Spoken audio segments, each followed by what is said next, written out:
Welcome back. The Eurozone still threatens to be torn to shreds. The US is heading towards a fiscal cliff. The world economy seems to be stuck in second gear as even China's growth is slowing down. Add to that a growing mistrust towards the financial markets, mass unemployment in several countries that used to have stable economies, and an environmental crisis with resource scarcity on the immediate horizon. Capitalism is the system that orders this world. Yet capitalism seems to be in trouble, and this trouble seems to be of its own making. But frankly, at least in the short term, we don't have a lot of viable alternatives. So I ask, how do we save capitalism? To answer this question, please welcome Pontus Braunerhjelm, Professor in Economics, KTH, Royal Institute of Technology. Krusel, Professor of Economics at Stockholm University, also the chairman of the Committee for the Prize in Economic Sciences in memory of Alfred Nobel. Welcome. And Professor Henry Montgomery, Emeritus Professor at the Department of Psychology, Stockholm University. Warm welcome.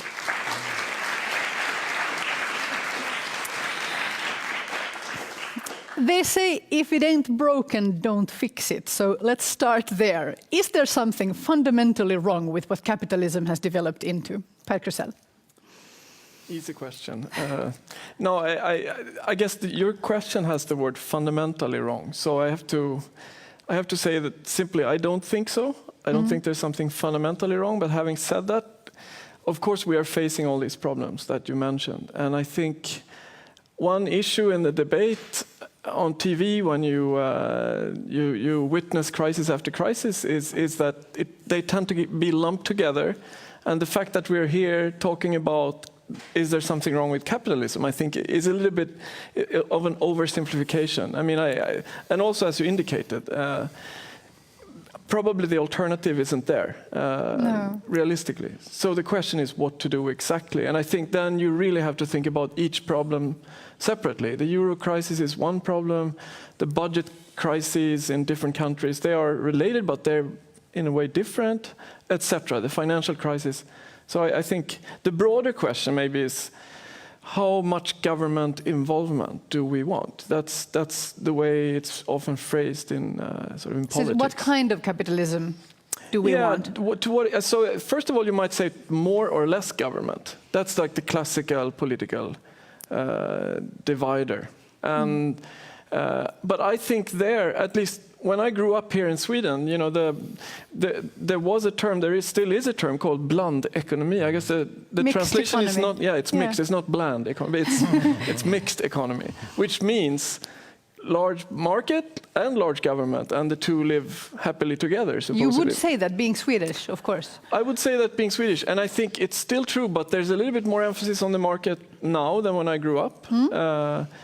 And I think we have come to an understanding of what works a little bit more, but obviously there are big problems. And so that I think that you have to think in these terms, but the more difficult question is, what exactly should the government do? And when we regulate, for example, financial markets, what exactly should we do to regulate them? I think we're going to return to that question. I'll turn to you, Pontus. Between the historic capitalism that we learn about in school, monopoly men and company builders, and the sort of disaster capitalism that we read about in the papers today, there seems to have been some kind of shift from, and again, this is like completely the layman's understanding, but from investment based on the production of the company to speculation based on future values. Now, to the average citizen, this makes most of the economic system seems like a game of pretend, wishful thinking at best, gambling at worst. How wrong are we? Pretty wrong, I would say. But of course, there are parts of that you can see in the way today's capitalism works, not least in the financial sector. But let me start with saying that you could read in the Financial Times, in one of the editorials just a few days ago, that if Karl Marx would have lived today, he would have been in the banking sector, because that is the sector where you exhaust all profits to high wages and generous bonus schemes, and you leave nothing for the owners. Which I think it's some sort of sign of that when Financial Times addresses it in that way, something is messy with capitalism. And to complicate it a little bit further, you know, I mean, as we seem to agree here, there is no viable alternative, at least not in the short or medium run. But how to mend it then? I mean, it's the problem that we have too much or too little of capitalism. And I could argue that we have too little in many ways. We don't have markets that work. We don't have costs that are fully carried by those who should carry it when it comes to, for instance, pollution, which is not internalized in prices and costs, etc. We have a lot of vested interest that seems to interfere with the marketing, with the way market works. So there one could argue, yeah, we actually need more of capitalism if we define capitalism as a market-based economy. Yeah. On the other hand, I mean, we have huge differences and increases in income distribution. They have quadrupled, perhaps tripled in the last 3 decades.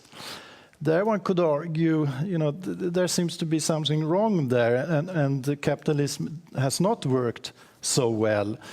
But it boils down to some kind of policy failures, I would say. You could solve those with, a government to really take those issues and pursue the policies to make a turnaround of the situation. I noticed that you're saying you want both more and less capitalism. More and less free markets at the same time. Economists. Yes, we're going to return to this. Very interesting. Henry Montgomery, the idea of the wisdom of the market is based on assumptions about human behavior, like humans always being rational, and of course also humans always having access to all relevant information.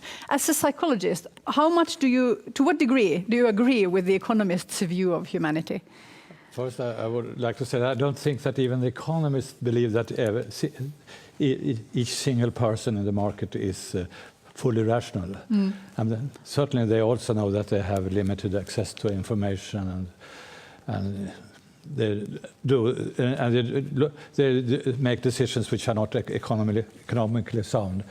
But perhaps they believe that on a group level that the market works quite well, and especially in the long run. But then I would say, as a psychologist, that also this assumption, I think, is partly wrong. Because there are certain phenomena, psychological phenomena, which also work on the group level and actually work functions worse on the group level than on the individual level. What are some of those? There is the phenomenon which you could simply call groupthink. So the most dangerous thing that could happen in an economy always is when all parties involved in the economy think in the same direction, share the same view, when they should not do that. I mean, in an ideal society, there are different ideas balancing each other, different interests which are kind of balancing each other, and then the best interest, those who have the strongest arguments win in the long run. But when everyone believes the same thing, then it's really dangerous. And that is what happened in the financial crisis 2007, 2008. Everyone believed almost everyone believed in the subprime mortgages and these CDO bonds and all these fancy financial investment products. The ordinary people believed in them because they could make easy money by borrowing on their house. The banks believed in them. The government in the United States also believed in them. The rating institutes believed in it. So, and these parties should balance each other. They didn't. But to ask a sort of childish question, isn't the economy just a massive case of groupthink? When there's a depression, it's because everybody believes it's going badly, and when there's an up market, it's because everybody, on average, agrees that everything will be well. Well, there is some rationality to it. If you behave like the rest of the group, I mean, your own risk exposure is less, I guess, because if everyone does the wrong thing, well, you're not alone if you're there, but if you happen to pick another path... Yeah, but I mean, at the same time, the typical argument against that is that if everyone does one thing, maybe going against everyone can actually make you a lot of money. So, exactly. so there are clearly forces in the other direction. I agree. There were these forces. There were a few persons who made lots of money. So if we understood what was going on. If we take the idea of economic man, and you would like to add some properties, would you, Henry, what would you like to add to this model of the another human? thing which I really would like to emphasize is that first I would like to say before this is that people often think that the wrong thing with us is that we are too much driven by greed and fear, by emotions and strong motives, and but I don't think that is the main problem actually, because it's actually quite good to have what you could call gut feelings, which always they are quite sensible often actually. But what is wrong with us often is that we live too much in the present. So what is now? Actually, the Nobel Prize winner Daniel Kahneman has coined the expression, "What you see is all there is." What you see is all there is. So what you have now around you, what is close to you, temporally and spatially, is what really is. The other things are not that real. And you also think that the future will be about the same as today, perhaps a little bit better, a little bit worse. And you're not prepared for dramatic changes that often happen, actually. You're always so surprised, because you can't imagine that a very different reality will be as real in the future as the reality is today. That's fun, because that connects back, of course, to what we were talking about before, that really nobody in companies currently it's nobody's job to keep their eye on the horizon, on the long run. I'd just like to return to the first question, because I think Perry argued very well that there is nothing fundamentally wrong with capitalism. I'm just going to throw this out there. Is there something fundamentally immoral with capitalism? Can I just then, as a way of starting the discussion about that, I think there are actually two reasons why you might like to have government involvement in general. One is to fix markets when they don't work, or help people be more forward-looking, could be one reason. But another reason is what you touched on, which is that government is there partly so that the outcome that we get is more ethically okay. Redistribution. I think that really that's one of the government's role, and it's big in some countries, small in some countries. And we have different political views on it, and so in that sense, obviously there are ethical issues. Obviously, economics is about outcomes. If you use this system, you get one outcome. Use another system, you get another outcome, and that really drives what we think. I'd just like to point out that it's a little fun that you use these around the word ethically. I think that's what you meant, right? Yeah, but it's also not just about redistribution. Obviously, with for instance the environmental issues, challenges that we're facing. Future generations. It's the same thing. We have another speaker joining us on Skype. I hope. Please welcome Josh Lerner, professor at Harvard Business School, where he teaches, among other things, the wildly popular class Venture Capital and Private Equity. Thank you for joining Crosstalks. Hello, Josh Lerner. Thank you. Thank you. Welcome. Professor Lerner, in your current book, Boulevard of Broken Dreams, you take a hard look at the massive economic interventions in the last few years, where public funds are being poured into failing companies. In effect, you write, this makes our governments venture capitalists, and you question whether they are very good at being venture capitalists. Would you elaborate on that, please? Yes, it is a great question, and I hope that you can hear me okay from the video. We do. I think that it's fair to say that when you look at almost a world that's developed a hub of venture capital activity, and that would include not just simply places like Israel and Singapore, but also places like Silicon Valley in the United States, you see that there has been an important role for a government in terms of catalyzing the process. That this is not something that the private sector has done by itself. Yes. So in that sense, you can say that it's totally natural that governments such as Sweden's and others would look towards the model of trying to have government intervention to promote new economic activity. The problem, though, is that for every effort that's been a successful one, it seems that in many instances there have been unsuccessful ones where the government has spent lots of money to encourage new ventures and had nothing to show for it. And I think that's the major challenge, is making sure that not so much that the government tries, but the government effort is effective. Now, how do we do that? So I think that you can point to several things that are really the hallmarks of government programs that are successful. One principle is very much the idea of saying not to just simply rush and hand out money. In other words, not to go immediately towards providing funds, but rather to focus on making sure that the environment is a good one, a conducive one for entrepreneurial activity. Sure. And when we think about, what are the kind of things that matter, clearly there is a whole set of issues around taxes and regulations and so forth, that if these things aren't in place, even if government puts all the money in the world into these efforts, it's unlikely to have a lot of returns from it. The other thing is basically having a bit of a reality check for the government efforts by essentially insisting that the people who are raising funding, who are given funds, also go and raise some funds of their own to do this. In other words, to make sure there is the reality check of being able to go out and raise a private capital.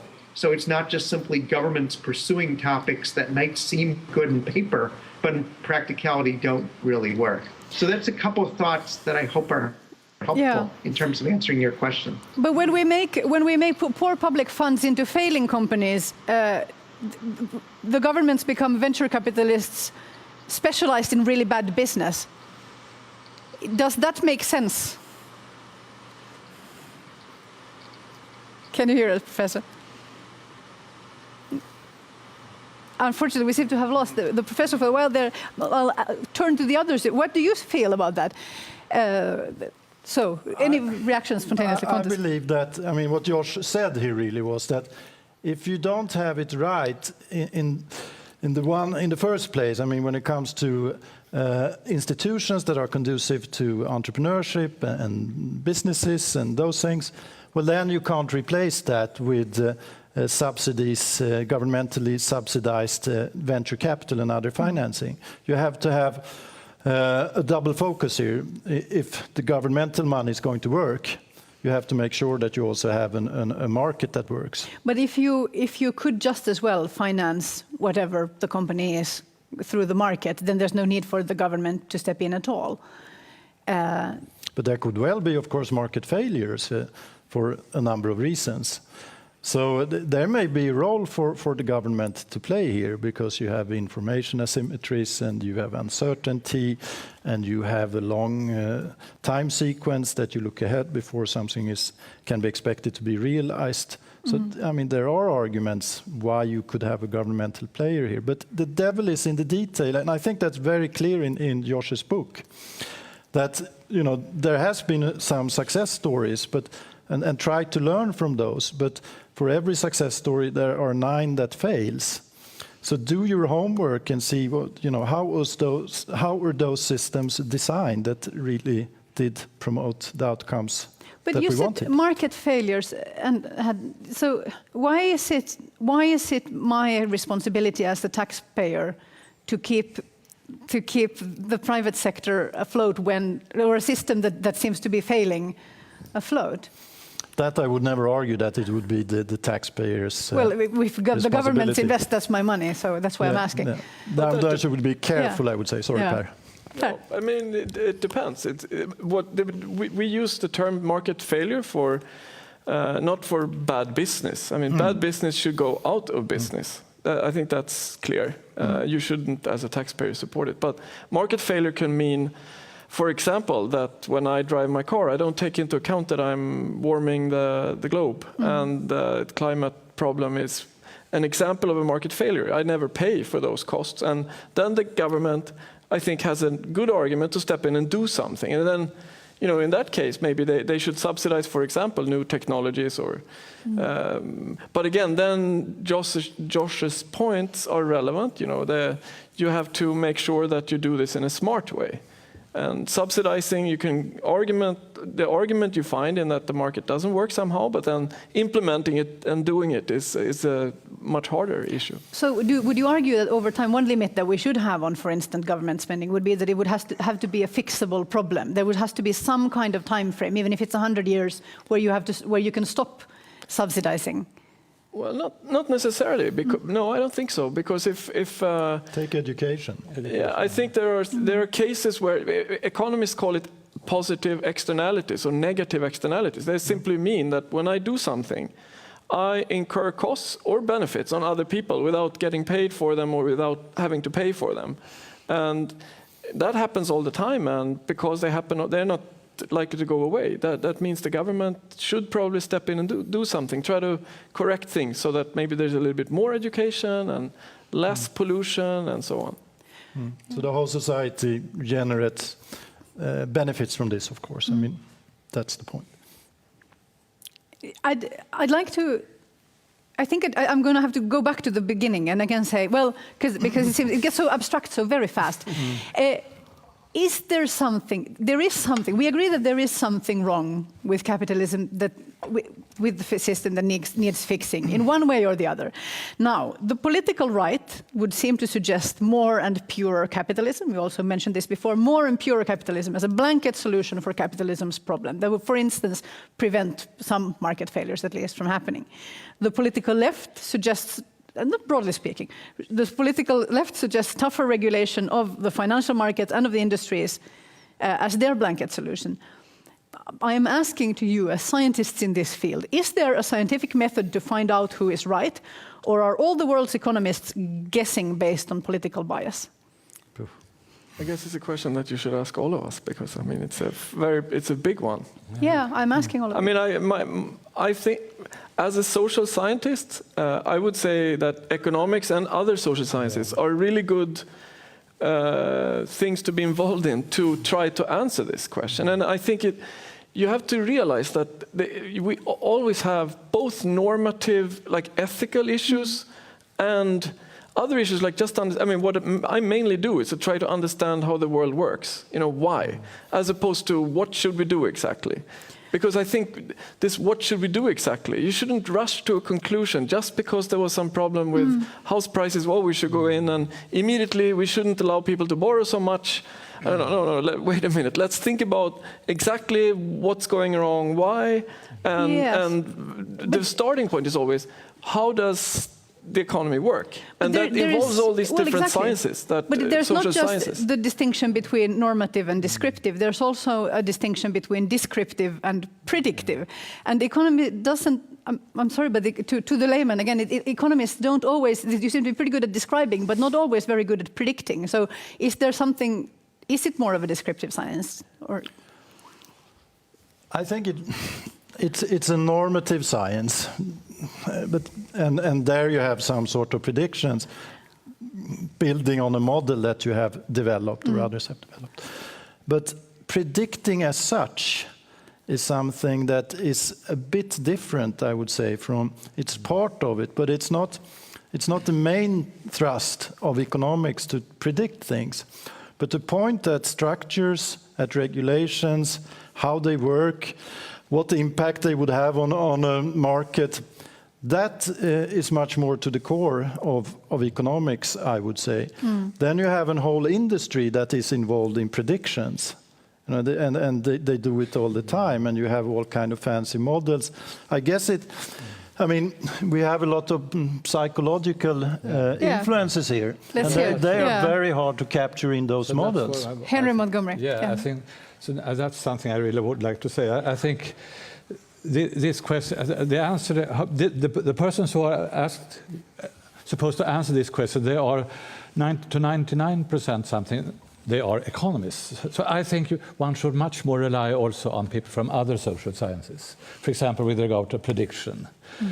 If you take predictions based on economic models, there are also psychological factors involved, which are just disregarded, as I can understand, in these economic predictions. So just ask psychologists, how would people, for example, how would they, if you increase the tax, for example, you decrease the tax for those people who work, and you don't do it for those who get pensions, and then the economists think, okay, you have made it better for one group, and the others have the same. But the psychologists would say, no, you haven't, because those who have not got better, they think that their situation is much worse. Because relatively speaking, they have a less good, worse situation than they had before. Just one simple thing, which is in line with the Nobel Prize winner Daniel Kahneman's prospect theory, that people think in relative terms and not in absolute terms. And also, if you take prediction, there are many studies which show that people, it's much better to have a simple mechanical model, a simple regression equation, than asking experts to make predictions. But still, people think that if you ask an economic expert, he will do it better, or she. And there are so many other things with how people, for example, having to do with information asymmetry. So people, if you have an investment project of some kind, those who have constructed it, they have some idea of it, and those who buy it have another idea, and that could be. Which creates big problems in the long run for people who feel that they have been fooled and so on because they haven't understood what the whole thing was about. So there are so many places where, for example, psychologists could come in, but I guess this could also be true for historians or political scientists or so on and so forth. So too great dominance of economists. But Henry, that's probably true in many ways. But I mean, it depends on what you're optimizing also. Yeah. I mean, if it's the individual's feeling of good, or if it is a societal welfare function where you may have these kind of differences, as you mentioned, with regard to those who are working and those who are pensioners, and you want to transcend people into more working activities. And then at the societal level, welfare increases, you have more means to redistribute, etc. So it's a development within our field now. Yeah. I mean, you were on one of the grading committees for one of my students in economics, and we do cooperate. And very good. Well, yes, that's true. Yeah, so I mean, it's a development in economics clearly that to touch base and be more interactive with other social sciences. It's much better now. Professor Lerner, would you like to come in? Well, I think that the whole issues that are being raised are incredibly important ones, and it's probably fair to say that as a profession, we've been perhaps a little slower to react than we should have been. So, for instance, in finance, it's fair to say that, while there's been, a lot of research looking at the specifics of the credit crisis and what happened, I think there's clearly some more fundamental questions that need to be asked. And I think in some ways you can say that we as academics are not as good at, sort of tearing up the playbook and saying, how do we rethink about things than perhaps we should be? Well, that's a question for all of you. You've been teaching for long enough to be partly responsible for everything that's going on in the financial world right now. Have you been teaching it wrong? Well, that's a question no one wants to. No one wants to know, but I'm putting you to it. No, I mean, you've been teaching most of us, I think. No, I mean, I actually, well, nowadays I clearly try to bring people into the broader subject, and you have to ask, you have to try to see if there's a way of tearing up the playbook and thinking of an alternative. And but I guess it's partly difficult just because we have our own histories, and the new generations of economists will have more ideas. But we do the best we can, I think. Yeah. And of course, I would like to be critical. I mean, otherwise I wouldn't. I'm not here for political reasons. I think this is like a super exciting area. And if someone tells me there's new idea that might overturn completely what you thought, well, too bad maybe, because of my publications they will be worth less. But at the same time, it's super exciting. So, Josh Lerner, you teach venture capital and private equity. Does that class have an ethics section? Could you repeat the question, please? Yes, sorry. You teach venture capital and private equity. Does that class have an ethics section? Should it have an ethics section? Ethics, George. Ethics. Yeah. So I think it's a very interesting question, because clearly, in many respects, one can say that much of the presidential election that we just had in the United States revolved around questions around ethics and venture capital and private equity. Right? There was a sense that in many situations, companies had benefited in situations where the financiers had benefited in situations where the employees and the companies themselves hadn't benefited.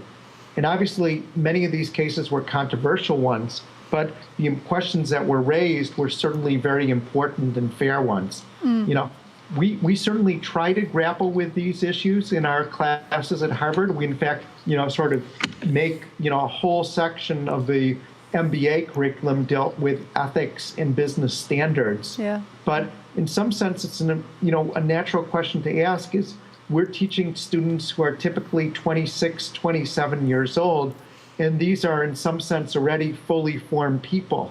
And in some respects, you can't really, in some ways, really expect to change how people fundamentally are once they reach that age. In a way, you know, it's got to be something that's not just done at the business schools, but it's done much more generally in society to try to convey the importance of these messages. Thank you. That makes a world of sense. That makes a world of sense, absolutely. And it looks, Henry, like as though you were nodding. I wonder, though, I mean, it's a bit of a cop-out to say the way to fix capitalism is that we just need a more generous culture in some way, or a more ethical culture. But is that actually the answer? Yeah, I think a culture where you really take it seriously, that each human being has the same value. That's and I would say also more and more democracy. The more democracy you have in all senses, the better it is.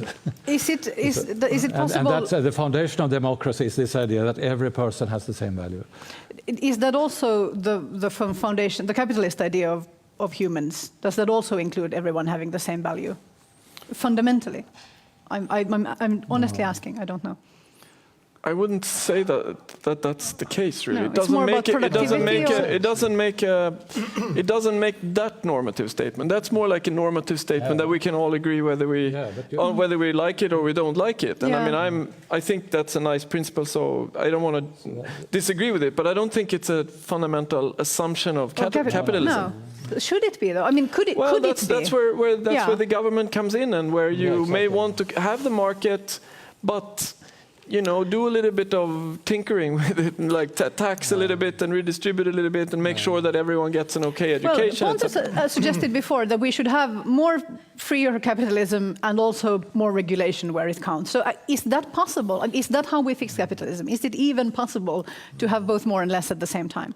I think it's definitely possible. I think transparency is one important thing here, and we haven't mentioned that. And that is obvious when we look at the financial market, that there was a huge lack of transparency. Then I believe, I mean, we live in a globalized economy today. Probably we need to rewrite the societal contract. We are used to welfare state here in Sweden. Taxes are collected, redistributed for all kinds of means that we find valuable. But today, the tax base has become much more mobile, and you don't necessarily have that source anymore. So I think philanthropy, a little bit more of the Anglo-Saxon traditions and societal contracts, also has to be part of the traditional welfare states contract. We have to go in that direction, I would say. At the same time, a lot of countries that would legitimize capitalism also. Do you guys agree?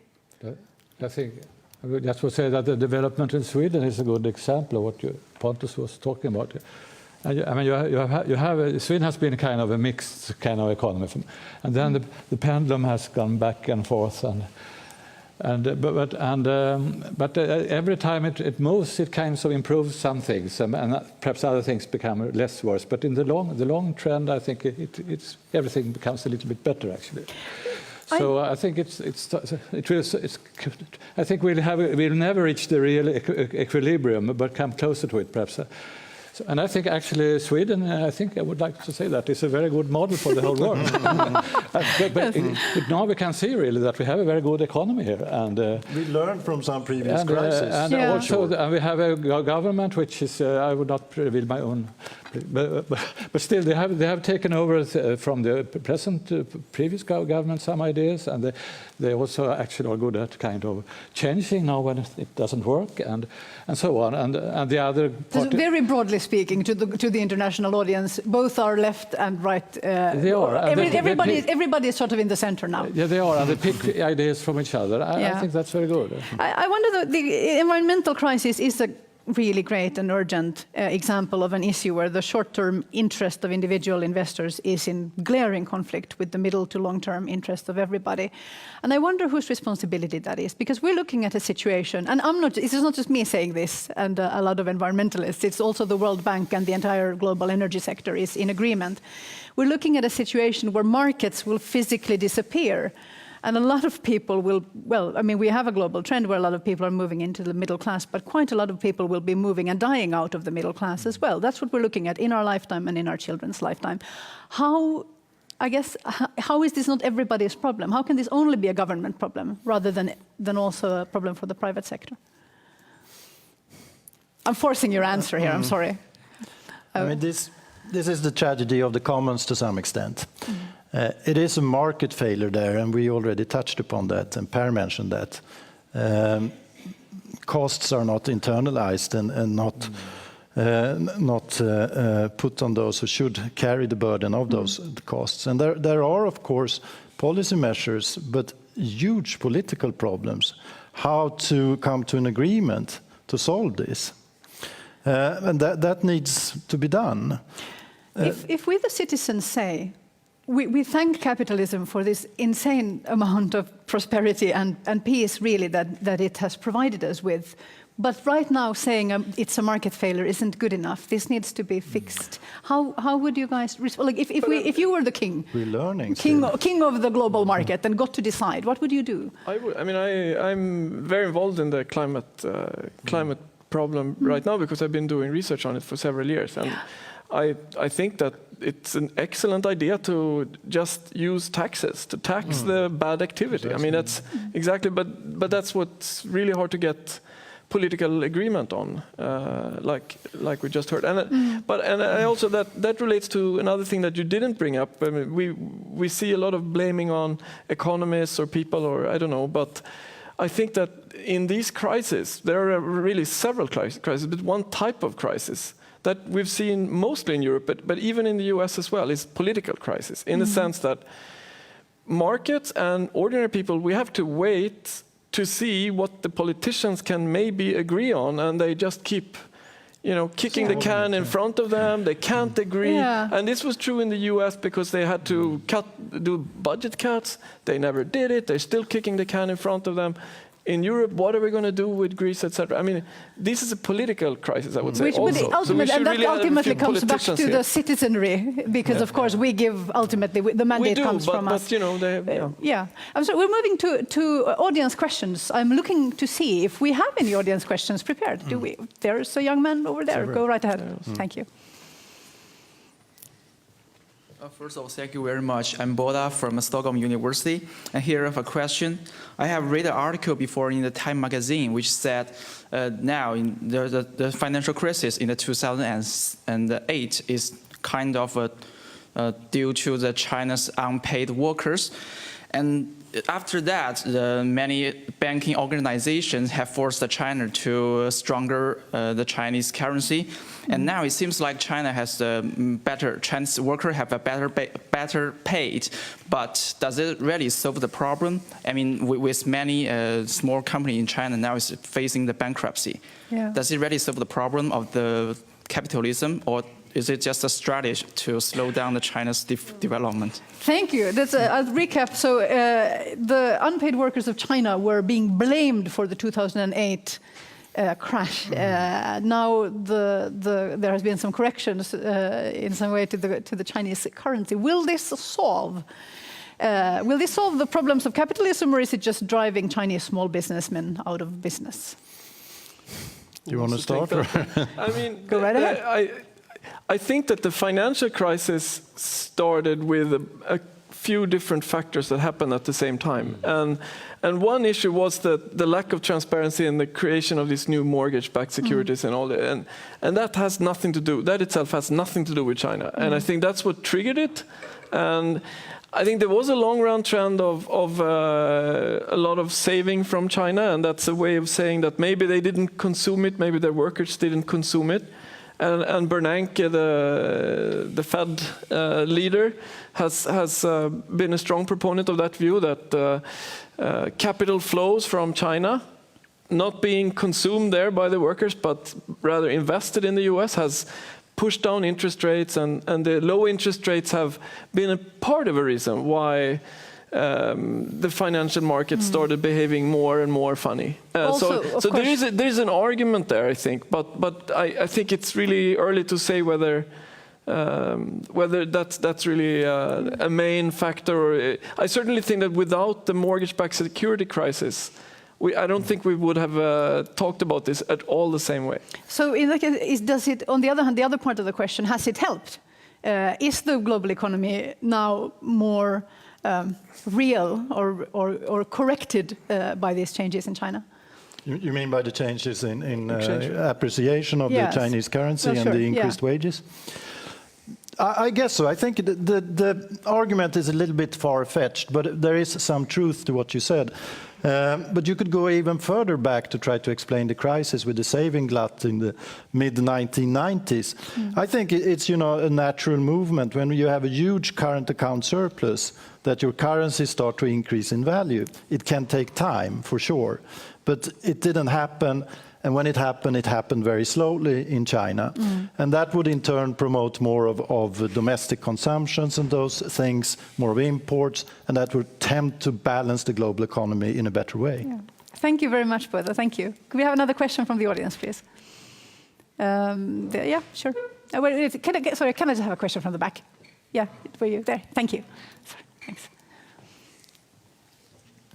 Yes. Thank you. I'm a student from Stockholm U, and my question is, how do you think the paradox between the socialized production and private-owned materials for production, is that a substantial problem for capitalism? And if it is, how can we solve that problem? Thank you. I'm not sure I understood either. Could you repeat the question, please? Sorry, the paradox between the socialized production and the individual-owned materials for production. In China, for instance? For the capitalism. Is that a substantial problem for the capitalism? I think it would be... Okay, so we have to go back to this as a foundation. How much socialized production is there in capitalist countries at all? Not very much anymore, no.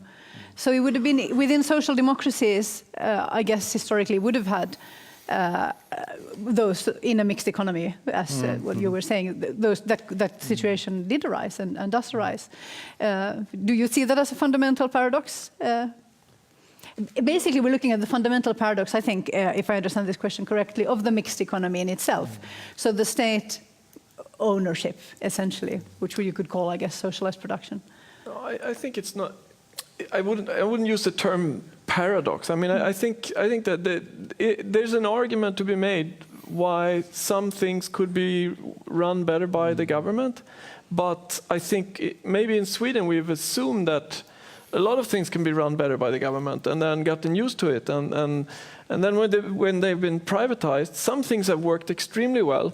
We don't maybe talk much about them, but and other things, when they don't go well, they are all over the headlines, and so I think it's a little bit hard to predict. Actually, I think. So can I read this answer to say that as we live in mixed economy, for people in mixed economy systems, it seems so unproblematic that it doesn't seem as a paradox at all. I don't think so. Yeah.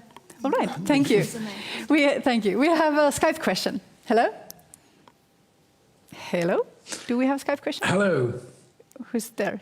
My name is Daniel. I'm from Örebro. Thanks for a superb show, first of all. I have a question for you guys. I currently work for a venture capital fund currently supporting children with HDAD. And do you think there is a connection between Bill Gates' HDAD and his wealth? Is this... Is that... we know that? That's we don't. Do we know about... Bill Gates suffered from? Or? Do we know about Bill Gates'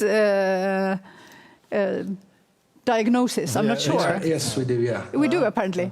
So I guess the question is: are certain kind of physical alignments of the brain, do they lead to better entrepreneurs? Is that your question? Yeah, kind of. Yeah. Yes. We're looking to the psychologist. Precisely. That's a very interesting question, Daniel. Thank you. I don't think it's possible to answer the question simply. No, we don't have knowledge enough to answer this. We don't have enough knowledge, I think, of the diagnosis or indeed of Bill Gates'. What diagnosis has he? HDAD, I think we say. Yeah. Yes, but myself, I'm actually a little bit skeptical to many of these diagnoses. I think it's actually discussed among psychologists that there is a problem of over-diagnosis, an inflation in diagnostics. So that he has age. Unclear. Maybe no connection. Unclear. So you're saying perhaps the other way around, because of this hyperactive success. That some of the behaviors that are associated with HDHD could be good actually. But I think when you have this. When you talk about this diagnosis, you also have an idea that something is wrong. Yeah. And the wrong part, the sick part of it, has nothing to do, I think. Yes. So we're also saying there might be also a diagnostic sort of error, that certain kind of behaviors produce the diagnosis rather than the other way around. So I'm not sure if that answers your question. I'm not sure either, but thank you anyway. I'm sure we'd like to add at this point that very neurotypical people can become very successful entrepreneurs as well. That's good. Do we have another Skype question? Perhaps, I don't know. We can take another question from the room in the meanwhile. There you go. Yes, thank you. Sorry, there. Yeah. Thank you, Evgeny KTH. I would like to raise the issue of multinational corporations. Besides they conserving the developed markets and threatening the developing markets, there is a lot of negative rumors around and about lobbying and financing different stuff. Do you think the issue is up to date? Is it still the issue, and is there a way to solve it? Maybe anti-monopolic committee, global. Can you be more specific on what the rumors were? Or for example, one of the French corporations there is a rumor was financing the Tunisia invasion, or all those buying out patents for lithium batteries and then holding it from oil companies, this kind of stuff. Basically, we're looking at things like corporate war and massive lobbying and sort of super states. From one side. Well, evil corporations. I'm simplifying a lot here from the layman's perspective. How to solve evil corporation issue? Yeah, and do they exist? Now, of course, they do exist. There will always be such cases, but I mean, there's a large literature showing very positive effects of the activities of multinational corporations. So it seems like a hard case just to view them as doing the bad stuff here. I'm certain that it happens, that it exists. You have a lot of strategic patenting procurements that you mentioned also. That's part of their daily sort of activities, more or less. But you know, on the whole, I would say that the positive effects of multinational corporations, particularly in developing economies, outweighs the negative effects. Who do you think should regulate? And indeed, there are companies that are so large that they are very difficult to regulate by anyone at all, certainly individual states. Who should do this regulating that keeps them on the straight and narrow?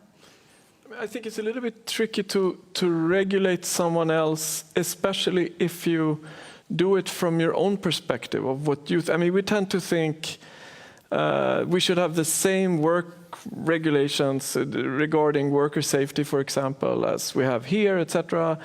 But it's not clear that that's what they really want. So if we should regulate, we should take into account exactly what they want. Of course, it's always better with more safety, more money, everything. But if they have a choice between more money and more work safety, I don't know, maybe they would make a different choice than we would. So I think it's important not to regulate. They being people in other countries than the one in which you currently are. Right. I mean, I think it's very important to keep an eye on these kinds of horrible stories to make sure they don't happen. But regulation, I think, has to be dealt with, like, at least in conjunction with these other countries. Yes. There are, of course, some international agreements dealing with this and sort of giving the floor for what is allowed and what is not considered allowed. Those will be broken anyways, but I mean, there are regulations around. We've talked about, thank you very much. Then we've talked about how to save capitalism. We haven't exactly arrived at an answer. We've felt that adding more transparency is good, adding more regulation, and in some cases less regulation is good. I'd like to raise at this point the power imbalance as well between workers in different countries, and certainly, as you say, cultural differences play a big part in that as well. This conversation will have to continue. Luckily, the professors will be available to chat as we end this broadcast. Please give a big hand to Per Krusel, Pontus Braunerhjelm, Henry Montgomery, and George Lerner. Thank you very much. So, our professors will now move backstage and continue to chat with you on the crosstalks.tv website for another 10 to 20 minutes. That's plenty of time to solve the questions still open about the future of capitalism. And backstage, the next batch of speakers are getting ready. In a few minutes, at 7 p.m. Central European Time, it is time for our final session of this evening. So the economy is in a tough place, but as we've already looked at, it's ultimately inseparable from another even greater challenge: finding a path to sustainable development and a resilient culture. We'll be back in a little while to figure out how to save the world. See you then. Thank you.